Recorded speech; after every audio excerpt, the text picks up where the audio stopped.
Buenas noches. Preguntábamos el martes que en dónde estábamos en la crisis del coronavirus. Se pronosticó que esta semana de mayo, se alcanzaría el punto más alto de contagios y los números ayer y hoy también le están dando la razón a los pronósticos del gobierno. Estas son las cifras de hoy. Así ha ido avanzando el número de contagios desde principios de marzo. Hoy fueron 1,982 contagios en las últimas 24 horas. 1,982, lo que lleva el total, todas estas son las cifras oficiales, a 29,616. Ahí ven las barras y en efecto los 2 días más altos de contagios fueron ayer miércoles, hoy jueves. Vamos a ver el caso de las personas, de los mexicanos muertos en territorio nacional en esta crisis. Subía, bajaba a lo largo de mayo y hoy también se alcanzó el número más alto de personas muertas en 24 horas con 257, con lo cual México llega prácticamente a los 3,000 muertos por coronavirus. El doctor López-Gatell volvió a explicar el momento y volvió a explicarnos con jactancia, pero volvió a explicarnos de qué se trata eso de aplanar la curva. Aplanar la curva, primero, no quiere decir que sea plana como esta mesa. Si la curva fuera plana, ya no sería curva y ya no sería epidemia. Estamos aquí, como lo pueden ver en todas las gráficas que ponemos. Estamos aquí, subiendo todavía, subiendo. En estos días, como lo hemos comentado a partir de las predicciones matemáticas, entre el 6 y el 8 de mayo, estamos llegando a aquí. Posteriormente empezaremos a descender, es decir, el número de casos que se presenten al día siguiente será menor de los que se presentaron el día previo, ¿sí? Entonces, no esperemos o no busquemos una curva plana donde no hay curva plana, lo que hay es una curva. Mucha jactancia y la insistencia 2 días seguidos tratando a los críticos como tontos. Entendemos perfectamente bien y siempre lo entendimos que se llegaría a un punto más alto, el que él dijo, y él fue el que fijó estas fechas, y entendemos que no necesariamente mañana que es el día 8, mañana ese tiene que ser el día y el 9 ya comenzará a bajar, pero hoy lo volvió a explicar y lo hizo con mucha claridad, que a partir de mañana, día 8, el sábado, día 9, el domingo, día 10, quizá el lunes, día 11, suponemos, a partir de esa fecha, el número de contagios comenzará a bajar. Eso es lo que nos ha dicho durante semanas, durante meses, y estamos en estas fechas. No es aplanar la curva, es el momento en el que los contagios y las muertes comiencen a descender. Pero bueno, ¿qué pasa en las calles? Pese a la prohibición de llevar a cabo cortejos fúnebres en la Ciudad de México, pues seguimos encontrando estas imágenes. Hoy en San Nicolás, Totolapan, en la Magdalena Contreras, estuvimos hoy. En su momento más necesitamos doctoras y doctores. Hacer un llamado urgente a las conferencias para respetar las medidas de prevención sanitaria ante la fase 3 de esta contingencia. Debemos mantenernos en casa. Una sola persona de la familia puede ser designada para salir de casa por alimentos o medicamentos, siempre manteniendo una sana distancia y usando cubrebocas. Y una cantidad de gente que viene bajando. Aquí se ve perfectamente. La policía pues no hace nada. Aquí están jugando con los teléfonos. Y lo lamentable de todo esto es que en algunos panteones están cerradas las puertas y algunas personas no han podido despedir a sus muertos, y en otros puntos de la ciudad y suponemos del país sí se pueden hacer estos cortejos. Esto ocurrió, lo que acabamos de ver ocurrió frente a los policías de la Ciudad de México. Allá hay 5 policías en la entrada de uno de los 2 panteones que hay ahí, en esa parte de la Magdalena Contreras. El cortejo pasó frente a ellos y, como decía la persona que narró, ellos estaban en sus teléfonos. Unos metros adelante se observa otro policía. Cuando el cortejo fúnebre entra al panteón, otra camioneta de la policía Bueno, solo reprodujo el audio en el que se recomienda a los vecinos que se queden en casa. Estamos en el momento más agudo de la crisis y seguimos viendo imágenes como estas. Hoy, como lo hemos hecho desde principio de año, desde 2 meses antes de que empezara la crisis del coronavirus, hicimos un recorrido por hospitales. Fuimos al Hospital General de Balbuena. Nos habían dicho que había molestia de trabajadores y doctores que reclaman que no tienen equipo de protección. No hubo protestas, al menos hoy. Y a quienes encontramos son estas personas. Un grupo de 12 médicos cubanos. Ahí están. Por fin dimos con los médicos cubanos. Desde que llegaron hace un mes a México, no se les había visto así. Llegaron, se dijo, para apoyar con asesoría, para atender la emergencia sanitaria. Poco o nada se sabía de en dónde estaban los cubanos. Hoy los vimos saliendo de este hospital de Balbuena porque, según nos dijeron, fueron a tomar un curso que les dio la Secretaría de Salud de la Ciudad de México. Se subieron a un camión muy fino, camión de lujo. Los médicos cubanos, por lo visto, además, no tienen ningún interés en salir en televisión. Echándole ganas por el pueblo mexicano, aquí los doctores cubanos, felicitaciones para ellos. Aquí los hermanos cubanos ayudándonos a salvar a los mexicanos. Saluden a la cámara, van a salir en la tele, por favor. Hagan el pollo. El pollo no se lo enseño porque no se puede.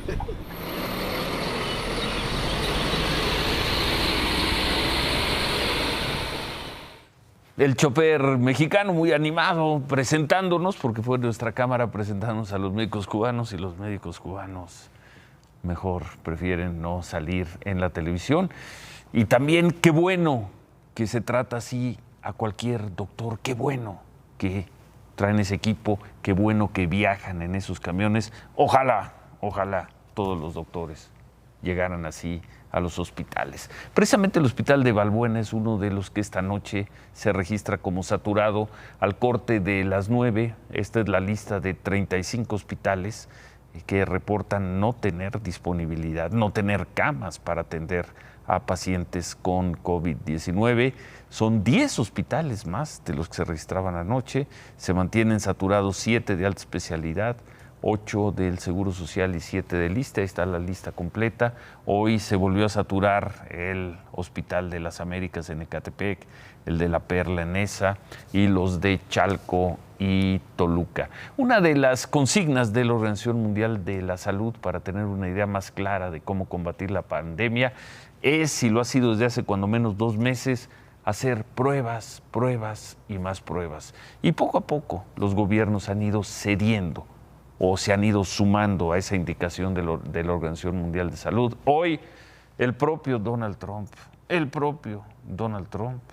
respaldó esa política, reconoció ya haberse hecho la prueba del coronavirus y además dijo que se hará pruebas todos los días. I've had very little personal contact with this gentleman. Know who he is, good person, but I've had very little contact. How is it possible that someone who tested positive for COVID-19 got so close to you? Well, I think probably that has to do with the fact that we all believe in tests. We have the best tests in the world, but they were tested, I believe they're tested on a weekly basis. I just had a test, as you probably heard. In fact, I had one yesterday and I had one today, and it's negative. So we test once a week.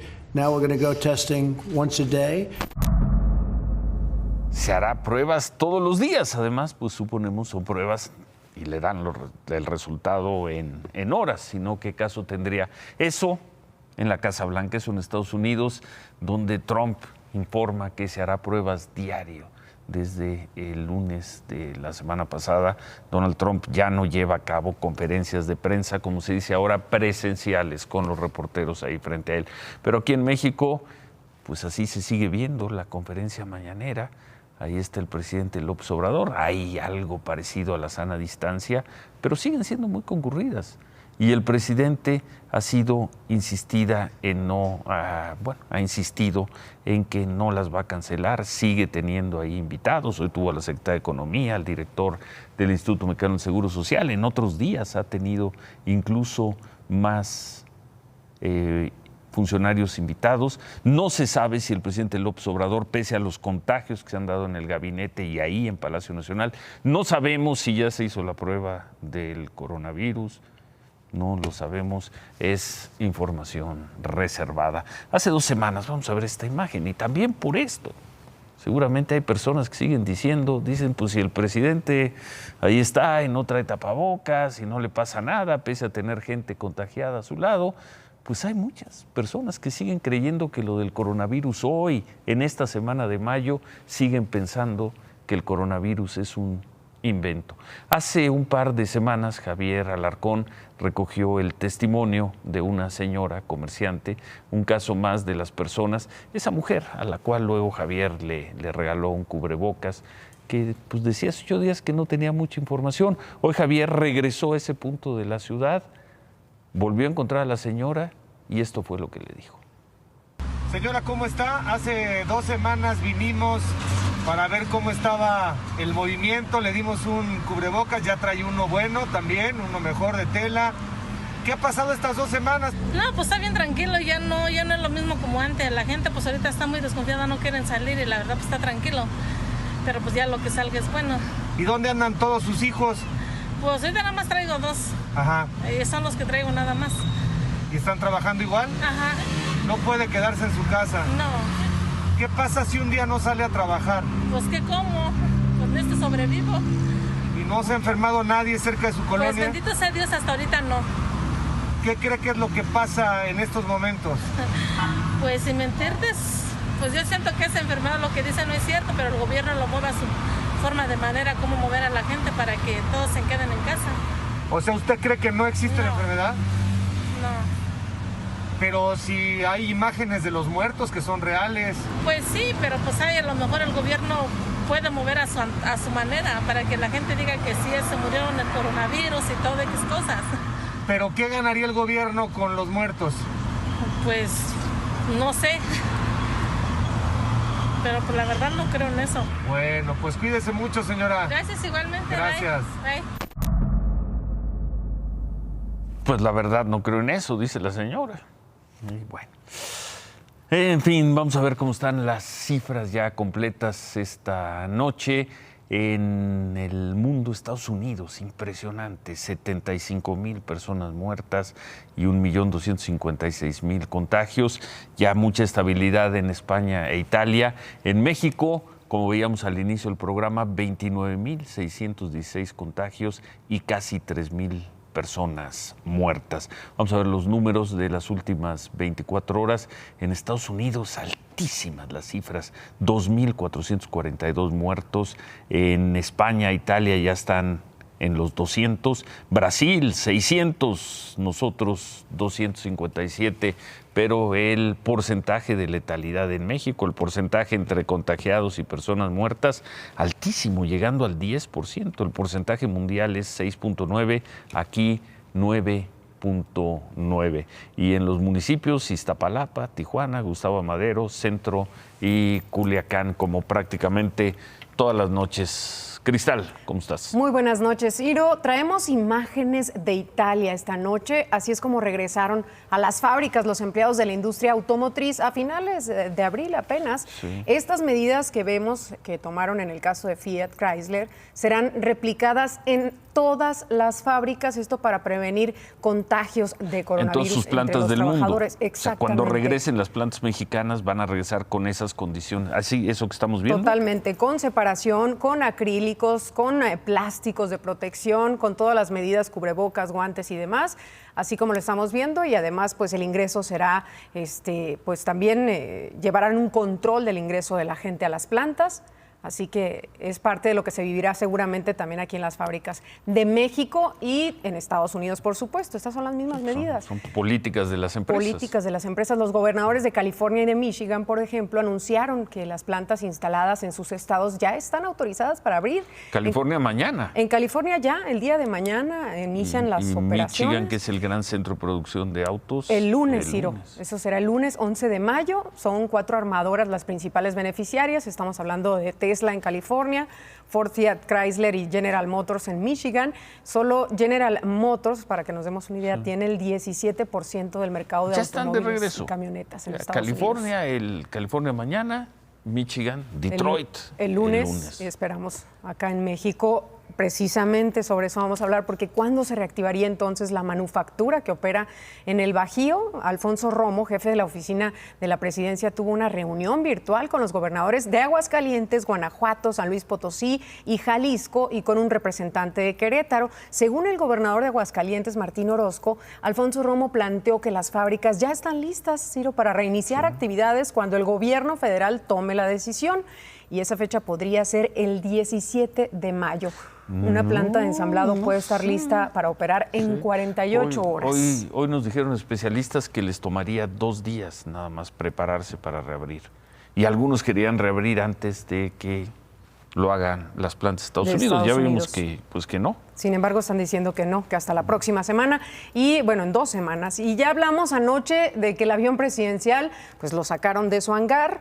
Hoy tuvo un vuelo de prueba que duró 2 horas y media. El Boeing 787 despegó del aeropuerto de Victorville, en California. Su vuelo lo llevó a Espacio Aéreo Mexicano, por donde pasó, para luego regresar a California y regresar ahí a Victorville, donde ha estado desde diciembre de 2018. Este fue un vuelo de prueba y prácticamente lo deja listo ya para su regreso a la Ciudad de México. ¿Qué va a pasar con el avión presidencial entonces? Pues va a estar guardado en algún hangar. De allá para acá. Así, Ciro, y regresando al tema del coronavirus, Japón aprobó el uso del antiviral Remdesivir para los pacientes de COVID-19.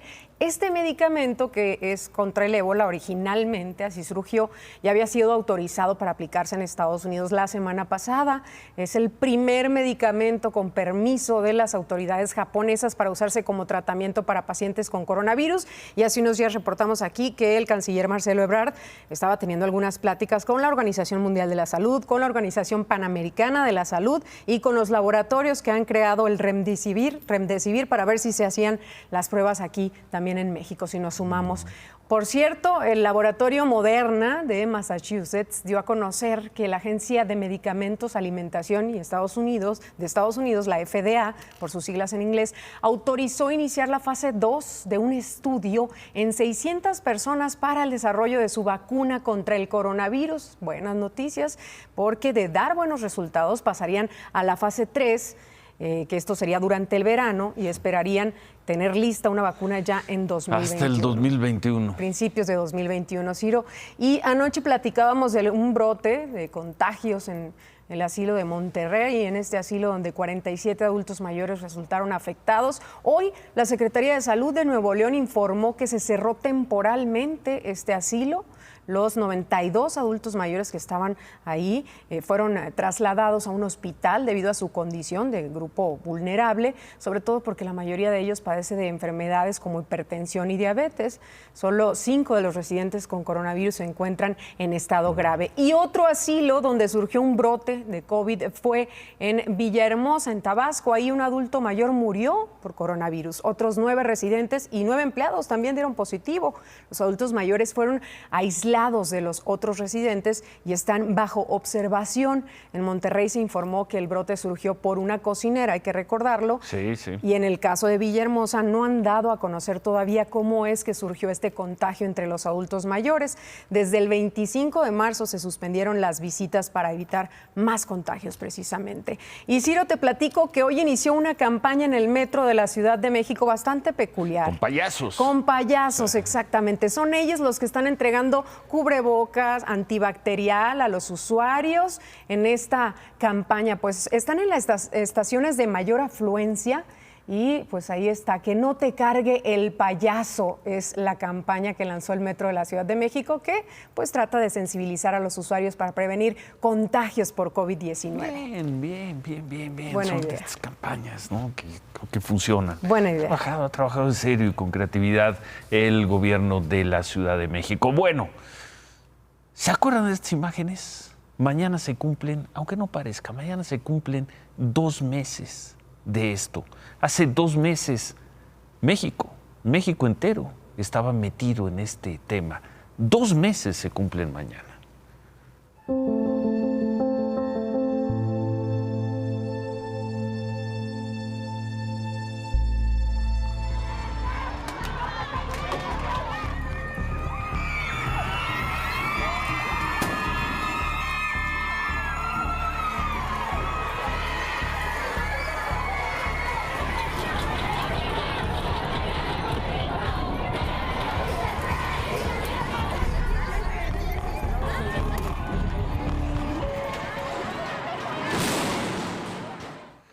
parecería otro país, otro tiempo, y apenas, esa ¿te acuerdas? La se ve manifestación lejano totalmente. fue el domingo 8 de marzo. de marzo. El lunes fue un día sin mujeres. Fue el 9, ninguna se Exacto. mueve. El 9, no estuve ninguna aquí se mueve. Y justo a días. 2 meses. 2 meses apenas, sí. De eso, y parece del siglo pasado. Y el presidente López Obrador sigue hablando del tema de violencia contra las mujeres, o le sigue dando la vuelta al tema de la violencia contra las mujeres. Hoy hizo referencia a esto. Hay que recordar que ayer hizo algunas declaraciones que no les parecieron a legisladoras, activistas, feministas. Vamos a ver lo que sucedió con el presidente en torno al tema de las mujeres y la violencia. El presidente López Obrador rechazó este miércoles que el quédate en casa haya incrementado la violencia doméstica contra las mujeres. Aseguró que no se han reportado más denuncias. Se partía del supuesto de que si se estaba más tiempo en las casas, podía experimentarse, podía darse más violencia familiar.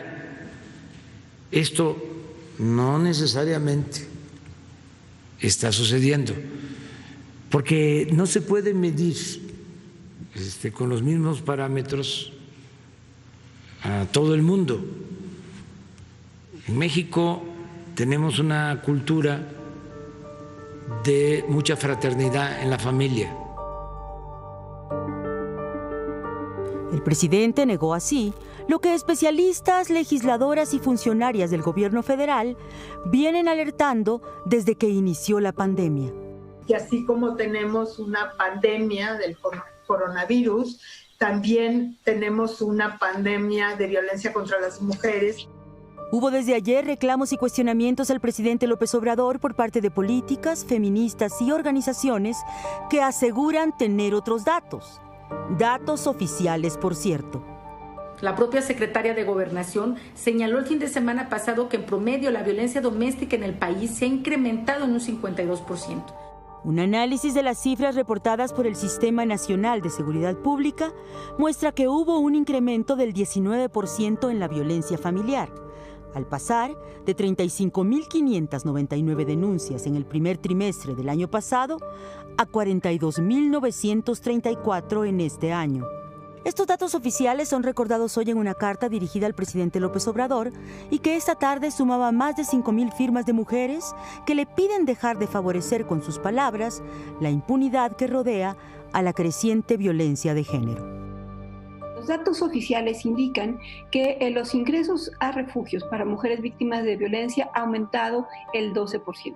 Las llamadas de auxilio al 911 tan solo en este mes han aumentado más del 60%. Hacemos un llamado al presidente de la República a que atienda de manera emergente la otra, que es la gran pandemia más letal que incluso el coronavirus y que está matando a más mujeres en nuestro país, que es la violencia contra las mujeres. Y que los dichos del presidente, como desafortunadamente ponen no solamente en entredicho los datos, sino que generan más violencia.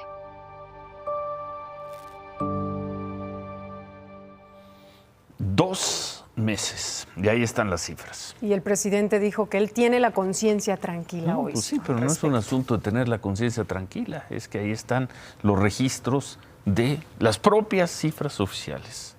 Esperemos resultados de los programas de los que habló precisamente hoy en la mañana. No sé cuánto. 2 meses y el presidente no conecta en este tema. Seguimos igual. No conecta con el tema de las mujeres. Gracias, Cristal. Gracias, Ciro. Gracias, buenas noches. El gobierno de Estados Unidos informó, eso sí, que bajaron las detenciones de migrantes, pues sí, migrantes ilegales que cruzan desde México. Es una situación completamente distinta a la de hace un año, cuando nos amenazaron con ponernos aranceles. En mayo del año pasado se llegó a un punto de 144,000, lo recuerdan, fue cuando enfureció Donald Trump. Luego México, pues militarizó su frontera sur, su frontera norte, y un año después son de 144,000 detenciones, bajaron a 16,000. Sí, en fin, ahí están, es prácticamente el 10% de las detenciones que había el año pasado. En otras cosas, anoche informamos de la detención de 4 agentes de la Fiscalía General de la República que habían tenido que ver, que participaron en el robo a un fraccionamiento, a una casa del fraccionamiento Hacienda de Valle Escondido en Atizapán, Estado de México. Esta tarde los 4 agentes fueron llevados al penal de Barrientos en Tlalnepantla, fueron presentados ante un juez, están acusados de robo con violencia y asociación delictuosa. Los 4 agentes solicitaron la duplicidad del término para que se resuelva su situación legal, es decir, van a regresar ante el juez el lunes para que se defina si hay pruebas para que se queden en la cárcel o se puedan defender en libertad. Un juez de control federal decidió mantener en la cárcel, esta es nota, un juez decidió mantener en la cárcel a 2 normalistas de Michoacán por lesiones, portación de armas prohibidas y ataque a las vías de comunicación, luego de que el lunes bloquearan las vías del tren en la comunidad de Calzoncin, en el municipio de Uruapan. Ellos piden plazas automáticas, en fin, pero bueno, rara vez escuchamos que se siga el proceso, se siga un proceso penal contra los normalistas. En otros temas, esta mañana el presidente López Obrador pues habló sobre el documento que ayer le hizo llegar, el documento de los 68 puntos, le hizo llegar el Consejo Coordinador Empresarial para enfrentar la crisis económica. ¿Qué dijo el presidente? Que los empresarios tienen derecho a expresarse, pero que su gobierno, que manda, es su gobierno. No puede ningún grupo imponer su política.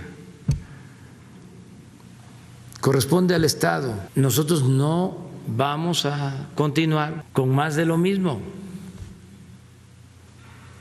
No van a haber rescates para potentados.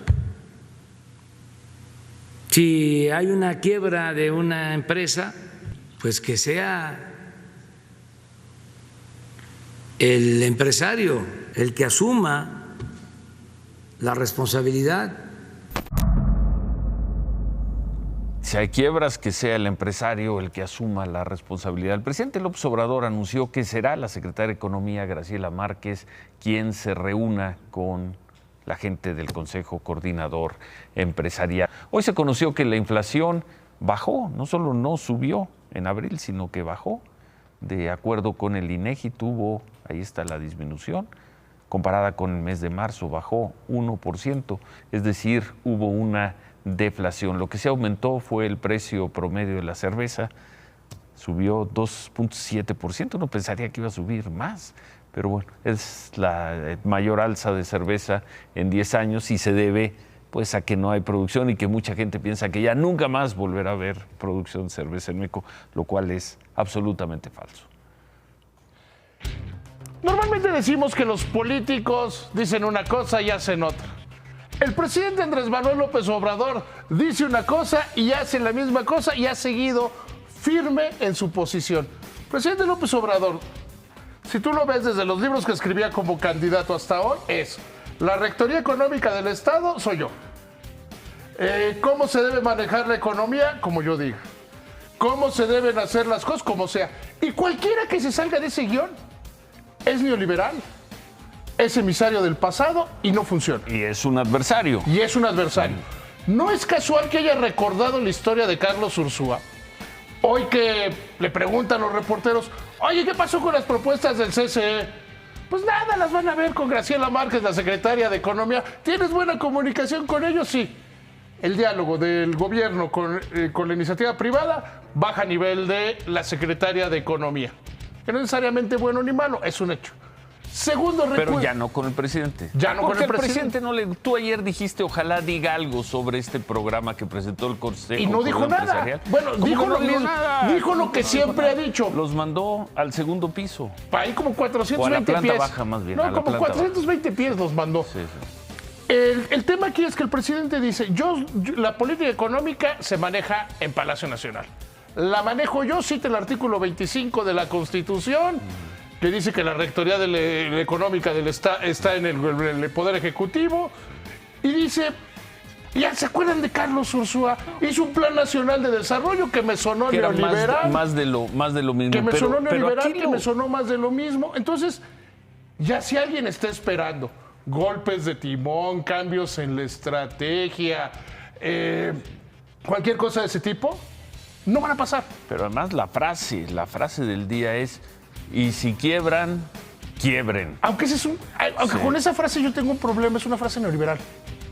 Sí, es dejar hacer, dejar pasar, es lo más neoliberal que hay. Si las empresas quiebran, que quiebren. Si los trabajadores se quedan sin trabajo, que se queden sin trabajo. Problema de los empresarios. Y que los empresarios asuman su responsabilidad. Sí, un empresario es responsable hasta por su capital.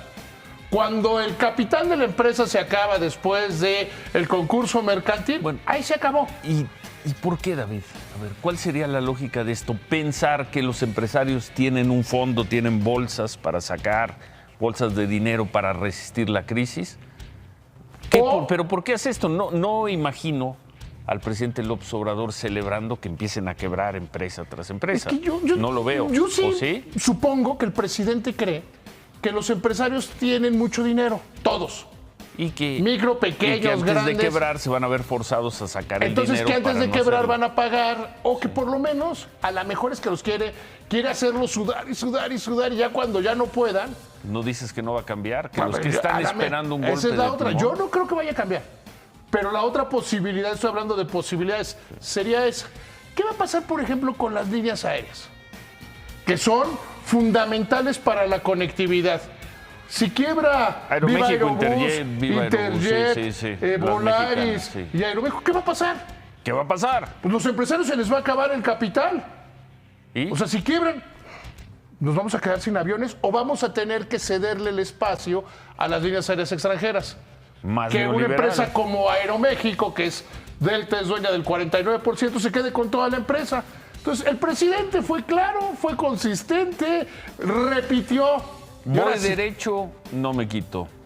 Y el que no esté conmigo está contra mí. Voy a usar un modelo económico que no es neoliberal y que no tiene nada que ver con lo neoliberal. Ojalá el presidente dijera claramente cuál sí es su modelo económico. Remátala, David. Y me voy con una que no es tan buena, pero parece muy buena. Hoy la inflación alcanzó otra vez el nivel más bajo que ha tocado en tasa anual, 2.1%, lo tocó en 2015, dicho sea de paso, pero no es tan bueno. Hubo una deflación, es decir, bajaron todos los precios de la economía en promedio muchísimo. Y eso no es tan bueno, porque si hay una deflación en la economía, ya nadie va a querer o le va a costar mucho trabajo producir. Y eso sí, destruye cualquier economía. La senadora del PAN, Xóchitl Gálvez, dijo que ayer trató de presentar una denuncia ante la Secretaría de la Función Pública por lo, pues vamos a decirlo así, por lo extraño que resulta la forma en que ha ganado contratos el señor León Bartlett, que es hijo del director de la Comisión Federal de Electricidad, Manuel Bartlett. Al no tener éxito en la función pública, Xóchitl nos dijo por la mañana que se dirigiría entonces a la Fiscalía General de la República y desde ahí nos grabó este video. Hola Ciro, ¿qué tal? Pues tal como me comprometí contigo en la mañana, acabo de presentar las dos denuncias. La primera fue contra la empresa Cyber Robotic, que es la empresa cuyo dueño es el hijo de Manuel Bartlett Díaz, por la compra de 20 ventiladores en el estado de Hidalgo a un sobreprecio. Cada ventilador fue vendido en 1.550.000 pesos, siendo que el costo promedio de esos ventiladores anda en 400 al millón de pesos dependiendo las funciones que tengan. Pero eso no es todo. Resulta que esta empresa ha recibido 18 contratos a lo largo de esta administración por un monto de 278 millones de pesos. No sería novedad. El problema es que de esos 18 contratos, 11 han sido por adjudicación directa, cerca de 200 millones de pesos. Este gobierno tiene que investigar, además de la función pública, la Fiscalía Independiente, pues un posible acto de corrupción, entre ellos el conflicto de interés, entre otros el tráfico de influencias y pues el abuso de funciones por parte de los funcionarios públicos, ya que no hicieron un adecuado estudio de mercado. 18 contratos por cerca de 300 millones de pesos en 16 meses. ¿Qué habría pasado con un caso así en otro sexenio? Aunque todo sea perfectamente legal, en este caso, el caso del señor Bartlett, ¿qué habría pasado? ¿Y cómo estaría la entonces oposición de izquierda si esto hubiera ocurrido en el sexenio de Enrique Peña Nieto o de Felipe Calderón? Xóchitl Gálvez dijo que denunció también a la empresa, una empresa de nombre Global Levanting Group, porque según esto vendió 2.500 ventiladores al gobierno, pero no se entregó. En otros tiempos, estos serían unos escandalazos. En otros tiempos. Se quedan con ¿Qué importa? Gracias, buenas noches. Vamos a salir adelante. Ánimo.